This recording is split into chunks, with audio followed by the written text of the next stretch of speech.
letting them get ganged up, and then we'll start in a couple of minutes' time. So they've literally just arrived, so we're going to give them 5 minutes to catch their breath, and then we'll start. We've got plenty of time, so just chat amongst yourselves. Thank you.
thank you for your patience. We are now ready. So, ladies and gentlemen, without further ado, welcome to the Royal College of Surgeons of England's Diplomate Ceremony for October 2021. Today there are no planned fire drills, so if you hear an alarm, please leave by the nearest fire exit, which may be behind you. There's one there, just the other side of that partition. Please do use your phones to take plenty of photographs and videos, but remember to switch them to silent, please. And if you wish to share your pictures on social media, please use the hashtag RCSENGDips and tweet us at RCS News. And without further ado, may I ask you to please be upstanding for the Royal College of Surgeons of England Council members and Court of Examiners.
Good morning, everybody. You may be seated.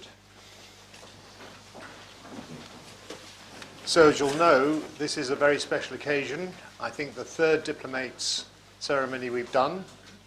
We started yesterday. These are early days, brand new building, brand new comms and media arrangements. And our little glitch of the day was that music as we walked in. Wasn't quite meant to be that, but never mind. This is a very, very special celebration for you all, I know. A really important moment in your lives, and we want to help you celebrate it today. It's a very important moment in the life of the college too. An important moment in my life because I've only just started wearing the gown and the gong on occasions like this. We're beginning to get back to a semblance of normality, though obviously there are still tough times ahead. So the third thing, of course, is that we're in the new building, which is also historic. So remember October 2021. This is a big moment in the history of surgery in the UK, and you were part of that history, a diplomate in October 2021. Now, it's easy to forget how tough things have been, isn't it? Cast your minds back to February 2020. We had a council meeting. I was elected president, and then stuff happened. At the end of February, I was due to go and visit a surgical colleague in Milan. On the 20th of February, he rang me and said, Neil, he said, it's terrible. Lombardy is in the most appalling mess. All the critical care units are full. Patients are dying of COVID. And now Milan is about to close up. You can't come. And of course, I thought, assuming the optimism bias that we all have, it's certainly not going to happen in the UK. But of course, it did. And by April, we were locked down, and as you all know, surgery as we know it, apart from some cancer surgery and urgent surgery, completely stopped. It was a really, really tough time. I can remember the debate we had over adequate amounts of personal protection equipment. Really, really tough. And I know that many of you will have been repurposed in your jobs to do other things maybe. Found it a tough time clinically, surgically, professionally. And I want to say a big thank you for the role you've played in trying to get surgery back to normal again. So April, May, June, July, I was officially made the President of the Royal College of Surgeons at a virtual council meeting, nothing in person. The college was closed, lots of people on furlough, lots of people working from home, but this new building was still slowly being built. We were hoping to get in sometime in October 2020, but obviously delays, materials, working, COVID, etc. We didn't actually get the keys till just this late April, early May. So this is a bit like moving into a new house. You know what it's like. You haven't unpacked all the stuff. It's all brand new, looks a little bit, maybe a little bit clean and empty.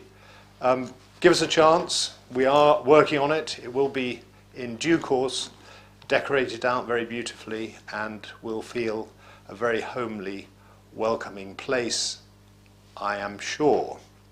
Downstairs is that massive marble entrance hall, and to the right, in 2023, we will be opening the Hunterian Museum. They're beginning to work on it now. It's going to be absolutely fabulous. Lincoln's Inn Fields is going to be a real destination. Sir John Soane Museum on one side of Lincoln's Inn Fields, the Hunterian Museum this side, one of the finest medical museums in the world. It'll be a very exciting place to come and see. So that's all about the building and about us trying to get back to normal here. And then now a little bit about you. I think it's fair to say that most of us, my colleagues on the stage here, are actually a little bit jealous. We are all completely passionate about surgery. It is an absolutely brilliant profession. You imagine, in your wildest dreams, somebody giving you the permission to take another human being apart and put them together again. That is absolutely incredible. What a wonderful, wonderful privilege. And what a fantastic privilege to make such a difference to people's lives. You know, some of the meetings I've been to with MPs, politicians and so on, the MPs say to me, I came into politics to change lives. And they say, I found it really, really difficult. The whole business of the parliamentary process, etc. But you are going to make a difference. So I wonder if you can just use this occasion today to consider what kind of surgeon you're going to be. I want you to practice the very, very highest professional standards. I want you to be collegiate. I want you to work in teams.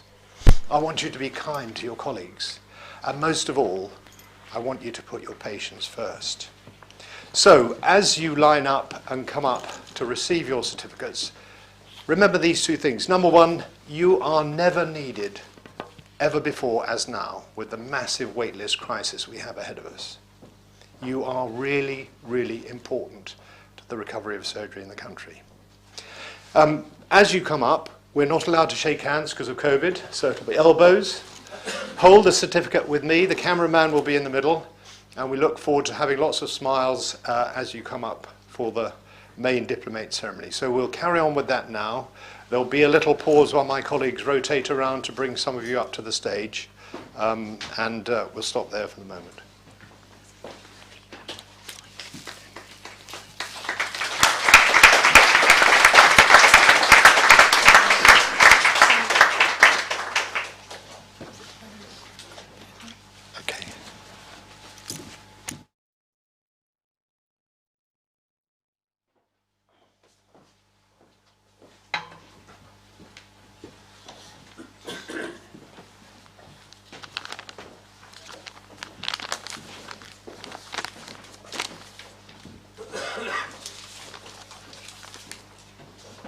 Just while everybody's on, I'll be a good radio presenter, keep the continuity going.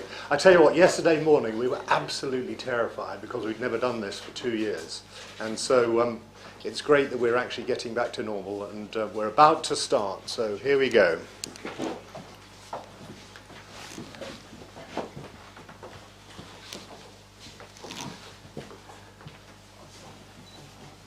President, I present you a Fellow in General Surgery.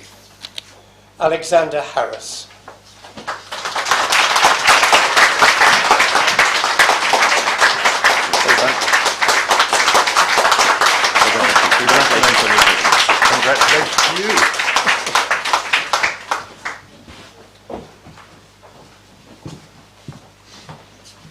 President, I present you a fellow in neurosurgery. Rohitashwar Senior. Congratulations, well done.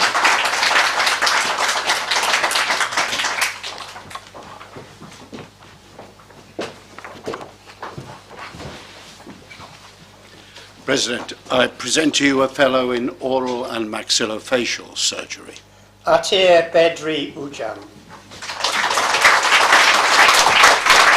Congratulations, everyone. Come this way a bit. Hold the certificate. Big smile for the camera. Thank you. Congratulations.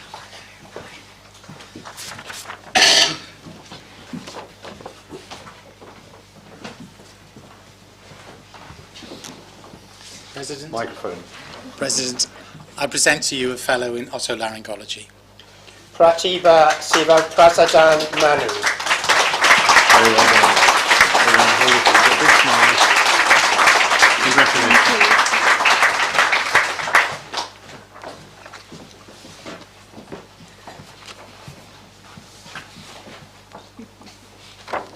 President, I present to you fellows in plastic surgery. Omar Moyase Dawood. Congratulations. Well done. Big smile. Juga Picturanite. Hiya. Elbows, I'm afraid. Very nice to see you. Well done. Congratulations.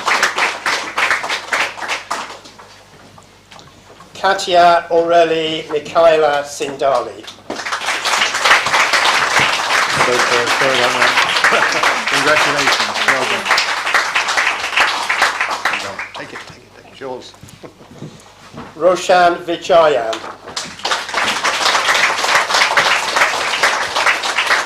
Congratulations. Well done.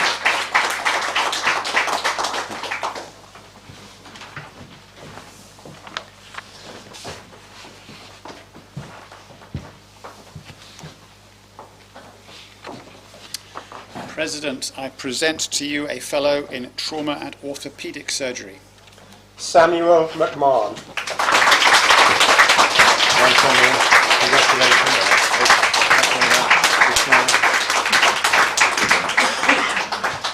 Oh, hang on. Mum. I think that's Mum.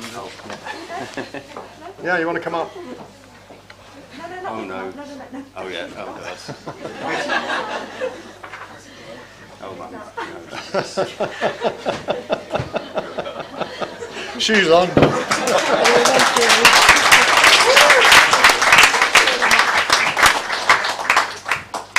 Yeah.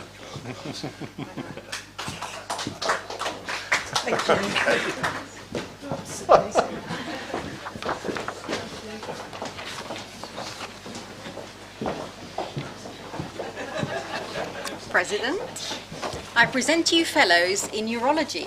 Thank you. Mohamed Hosni. Good morning. Many congratulations.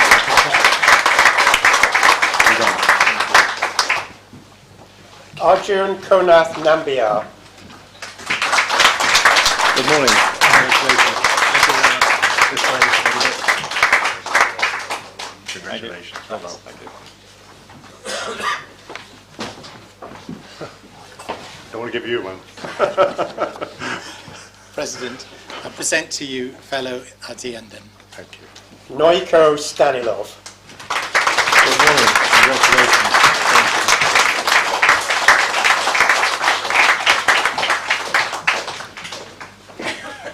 Thank you. President, I present to you successful candidates at recent examinations for membership of the Royal College of Surgeons. Diplomates from Alexandria University, Cairo University, Cardiff University, King's College London, Queen's University Belfast, St George's University of London, University College London Medical School, University of Kerala, University of Nottingham, University of Oxford, University of Sheffield and University of Warwick. Thank you. Amir Basha. Good morning. Congratulations. Face the camera, hold the certificate. Good man. Well done. Congratulations. Debayan Dasgupta. Good morning. Well done. Congratulations. Adeoye Debo Aina. Good morning. Congratulations.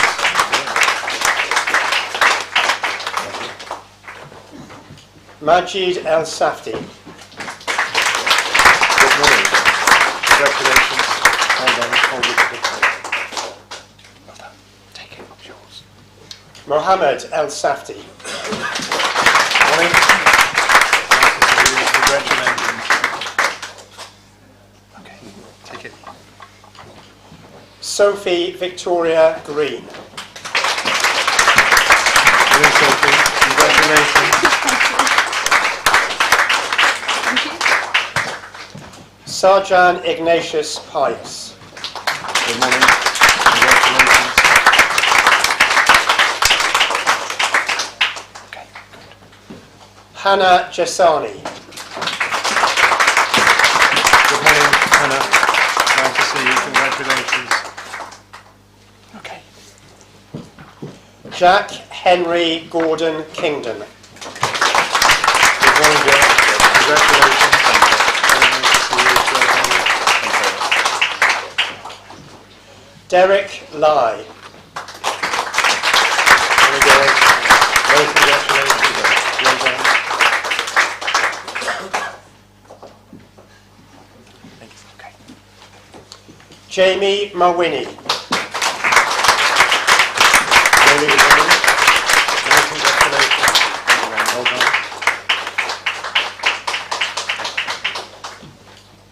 Dominic Joseph Ronan. Dominic, congratulations. Well done.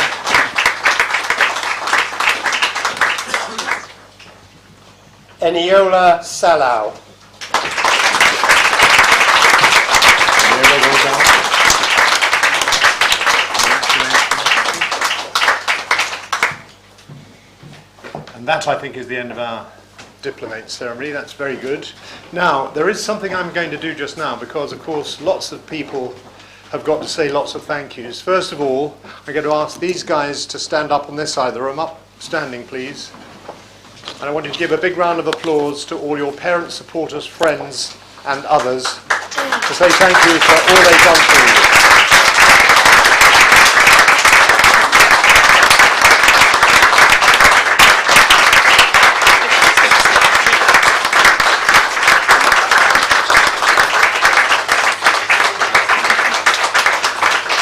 I'm sure they're absolutely delighted you've made it today, so that's absolutely terrific, and that's a sign that you owe them so much. So please sit down. Now these guys are going to stand up. This side of the room, up, please. Now, big final. Well done, everybody. Big clapping episode for the.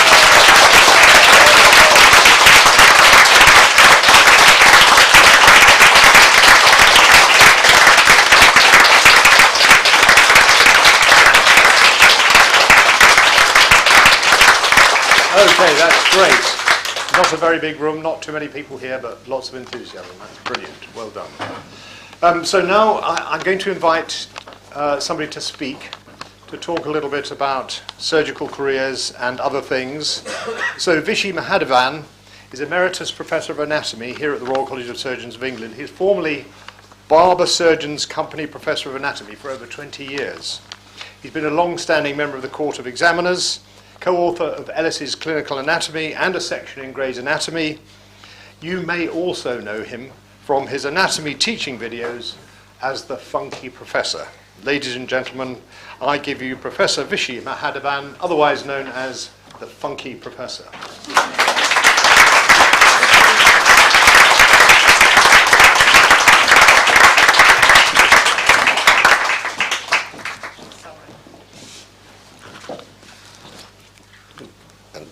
That'll be fun. Thank you very much, Jane.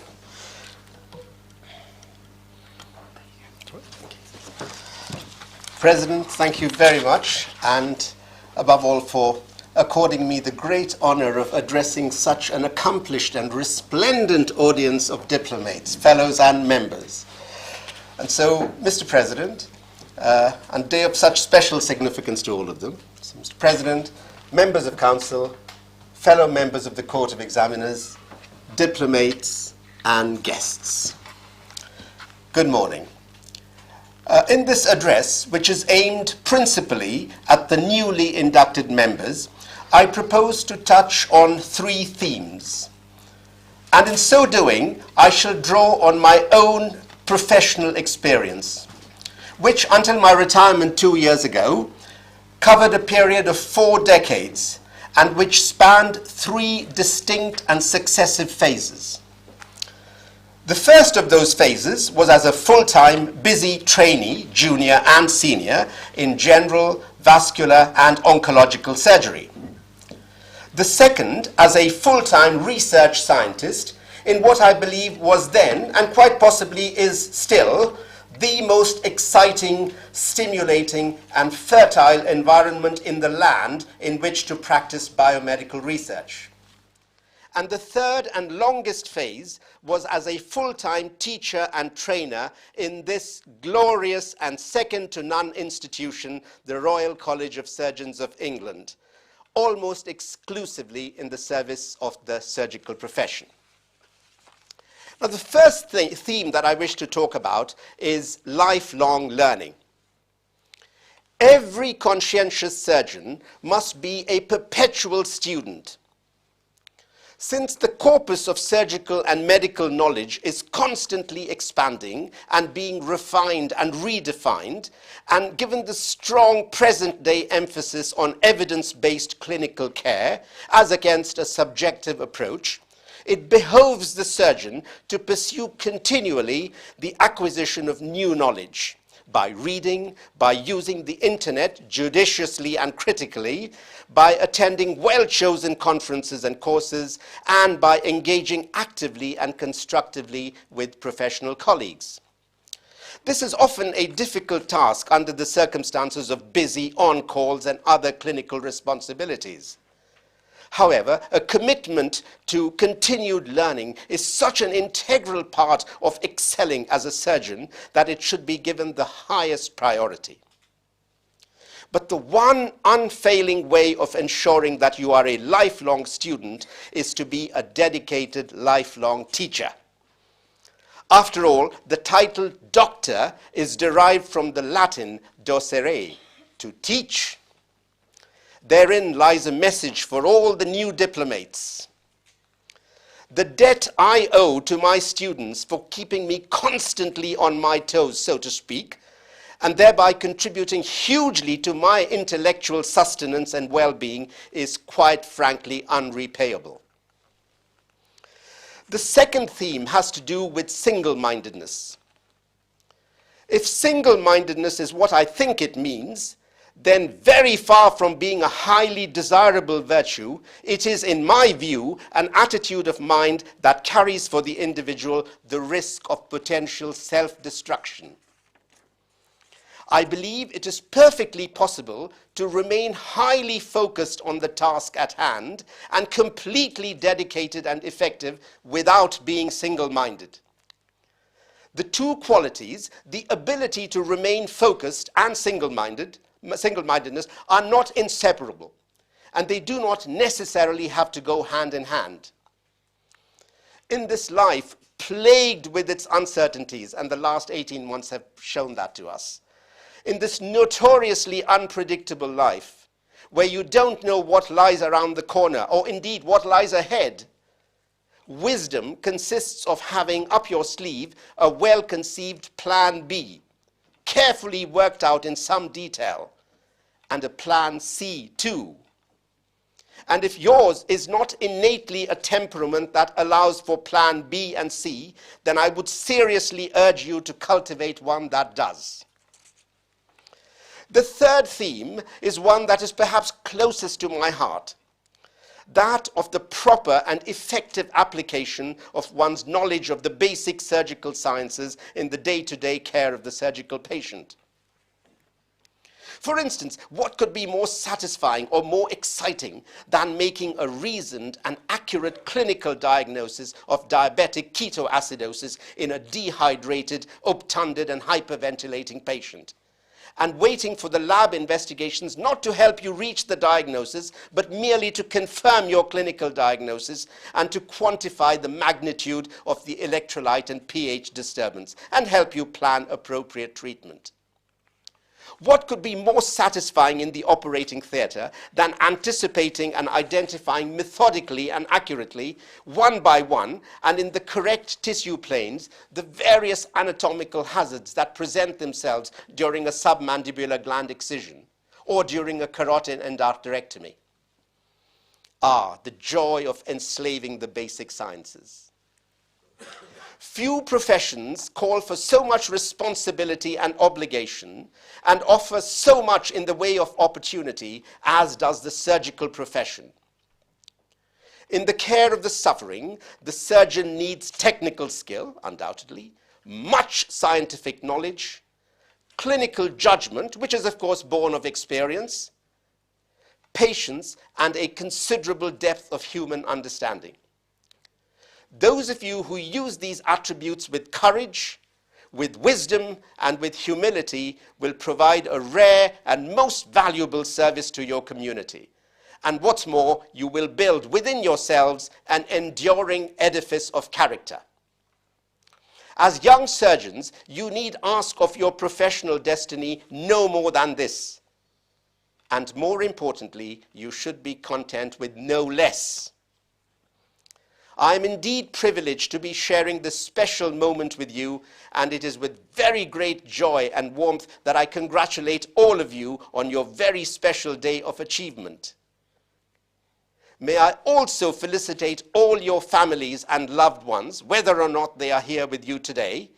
You could not have achieved what you have achieved today without their invaluable support, their patience and forbearance, and their encouragement. And so, diplomates, congratulations once again. Enjoy your Emma Raducanu moment. May God bless you all.